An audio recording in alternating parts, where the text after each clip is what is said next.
Hello, this is Stephen Van Kampen-Lewis. It is early March, and it's a wonderful, warm spring day. And this is also the time of year when Cattleya amethystoglossa is typically blooming. And I want to show you a couple of things today. First of all, I want to show you this one that's blooming now, and this one that's about to come into bloom. And the reason I want to show them to you is one is polyploid and one is diploid. And the differences between those two is that it's the number of chromosomes that each plant has. Polyploid plants typically have larger plants, firmer leaf and vegetative structure, and often have larger blooms. The diploid is sort of normal. You at home watching this video and me here, we're both diploid organisms. Human beings cannot have polyploidy. If we did, we would die long before we were even born. But plants can make that happen. So let's talk a little bit about the differences. So first of all, you can tell that this thing is humongous. This is a monstrous plant. I also want to point out the fact that it has really large flowers. So I've got my hand behind this flower here, and as you can see, it's probably about half the size of my hand. The colors on this are absolutely amazing. Intense amethyst colored lip here, and the spotting is amazing. The scent is overwhelming. The spike here is a good size. And believe it or not, this is a really young plant.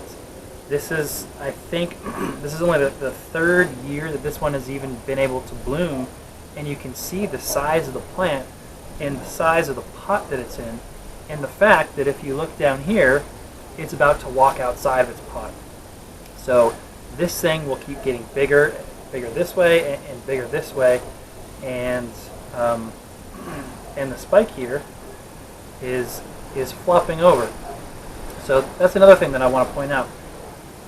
As this spike was developing, I knew that I was not going to be able to bring this to the show in time, and that's true, so I didn't stake it. So if I was smart and I really wanted to bring it to a show, I would have attached the stake to both this pseudobulb and to the spike as it was developing so that it comes up upright.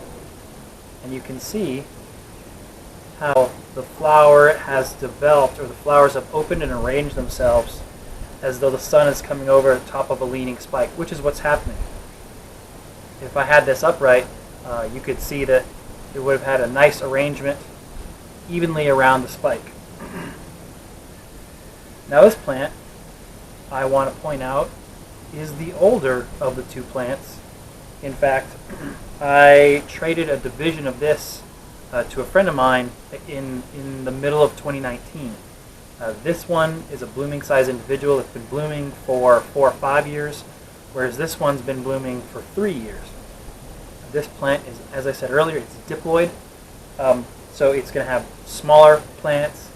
The flowers are smaller, and basically everything about the diploids is smaller compared to the polyploids. I do want to point out that this plant is from H&R breeding in Hawaii. Roy Tokunaga is their amethystoglossa expert, and he's been breeding amethystoglossas for a long time. And one of the things that actually he talks about is he makes these 3N plants so that they can't be bred. 3N plants are very, very notoriously difficult to breed with and often considered impossible. And he doesn't want other people to take his lines and sort of use those as a springboard into the future. So he creates polyploid plants that get the benefits of polyploidy, which is the larger flower, but without other people being able to sort of steal his breeding lines. This plant is a diploid, as I said, and it comes from Olompali orchids. This particular variety is a pale variety, and I'll add a photo to this video. And it's a little different than this one. It's a lot whiter, and it really makes a lot of the lip amethyst color really pop. But you can see I've got 1, 2, 3,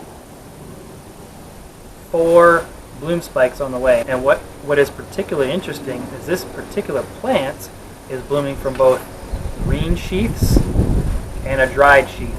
I'm used to them blooming from dried sheaths, as you can see here. So this will typically grow,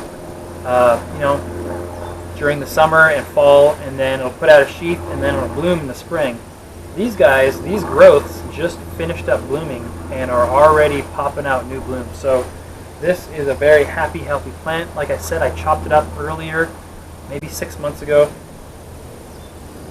but it should be blooming here, and I will stake these because I think I can take these to our Alamo monthly judging in early April.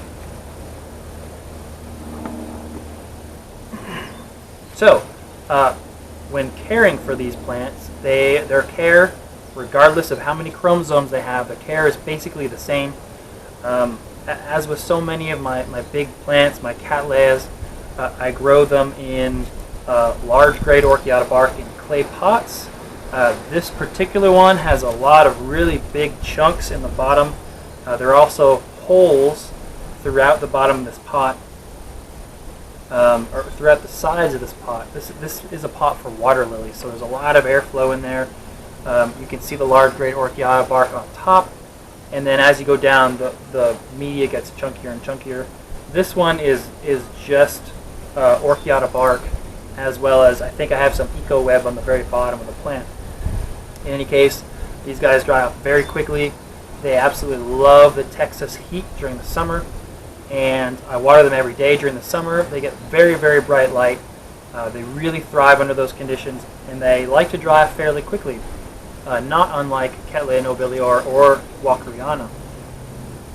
Another thing that's interesting about this particular plant, or this species, is you'll notice that these new growths, they've kind of righted themselves recently, but what they'll do is they'll grow up, and then the new leaves will kind of droop forward, and they'll become very limp.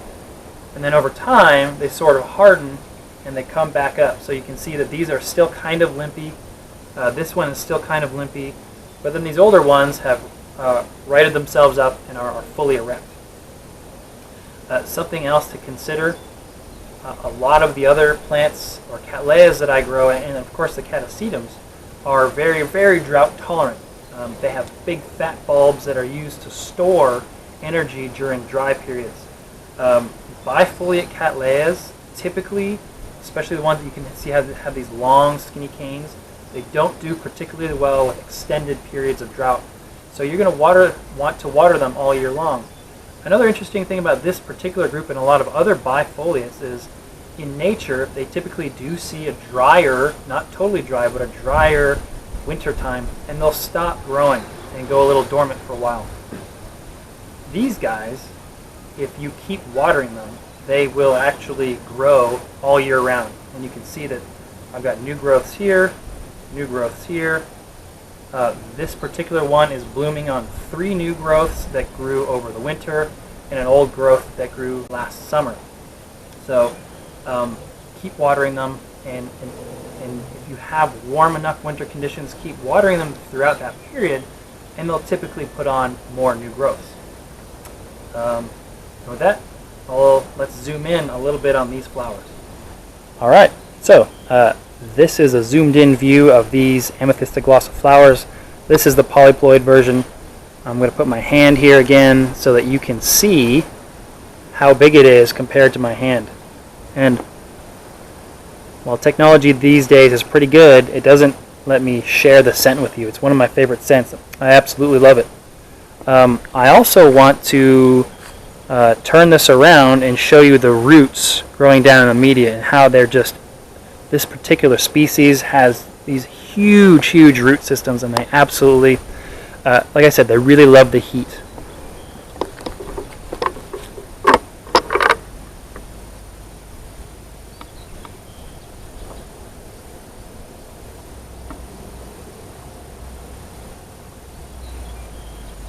So for this one, I'm actually going to get down on my knees because it's much smaller, and I'll have you zoom in on the buds coming out of this one.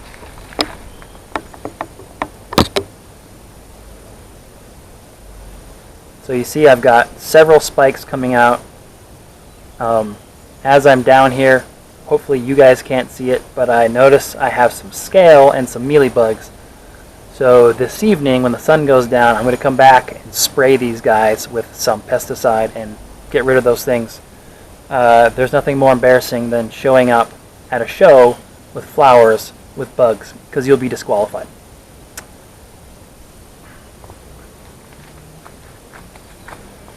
So with that, I just wanted to say happy growing, and I will talk to you guys later.